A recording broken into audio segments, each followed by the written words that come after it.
welcome to Variant One Shot. As we all know, the Joker is Batman's #1 arch enemy. He's essentially the yin to Batman's yang, as he's the complete and utter opposite of Batman. There has never been a Batman villain in the history of Batman that has even come close to causing him as much pain, hurt, and trouble as the Joker. I'm going to give you just 2 examples out of the crap ton there are just to further my point. In the Death of the Family storyline, he beat the second Robin, Jason Todd, to death with a crowbar. But then to top it off, it was revealed in the backup story of the New 52-0 issue for Red Hood and the Outlaws that Jason Todd becoming Robin was all part of the Joker's own plan so they could kill him one day as a big old middle finger to Batman, which is just all kinds of psychotic. Then of course you have the Killing Joke story where the Joker shot Barbara Gordon in the stomach, which crippled her for years in the comics. And then to top it off, he also goes after Batman's friend Jim Gordon by tying him up to a carnival ride completely naked, while proceeding to show Gordon pictures of his daughter Barbara Gordon wounded and also completely naked in an attempt to make him go absolutely nuts, which is definitely one of the most sadistic, psychopathic things any villain has done in the history of DC Comics. The Joker, more than anyone else, just really knows how to press Batman's buttons and hit him at his nerve,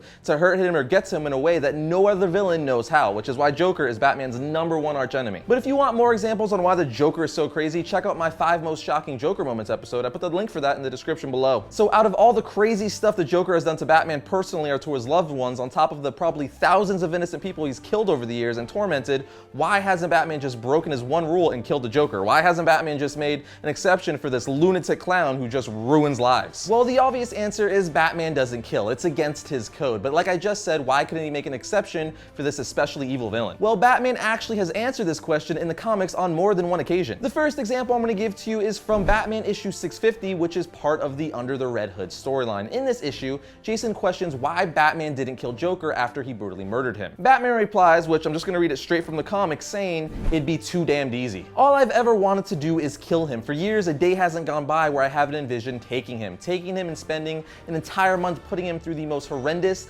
mind-boggling forms of torture, all of it building to an end with him broken, butchered, and maimed, pleading, screaming, in the worst kind of agony as he careens into a monstrous death." Batman continues to say, "I want him dead, maybe more than I've ever wanted anything. But if I do that, if I allow myself to go down into that place, I'll never come back." Jason then says, "I'm not talking about killing Cobblepot and Scarecrow or even Clayface, not even Riddler or Dent. I'm talking about him, just him." And Batman finally says, "I can't. I'm sorry, I just can't." The line that sticks out to me the most from the dialogue is when Batman says, "But if I do that, if I allow myself to go down into that place, I'll never come back." Which is basically saying Batman is scared to allow himself to kill, because if he allows himself to, he thinks he will never stop killing villains and criminals. It would essentially be a domino effect that would change everything Batman stands for. The Batman Under the Red Hood animated movie even did a great job adapting that scene. And in Batman issue 17 of the New 52, during the end of the Death of the Family storyline, Bruce says, "It's true, I don't do it because of my code, because of what I stand for, but there's another reason too. And it's this city. I truly believe that if I did it, if I killed Joker, Gotham would just send me someone worse.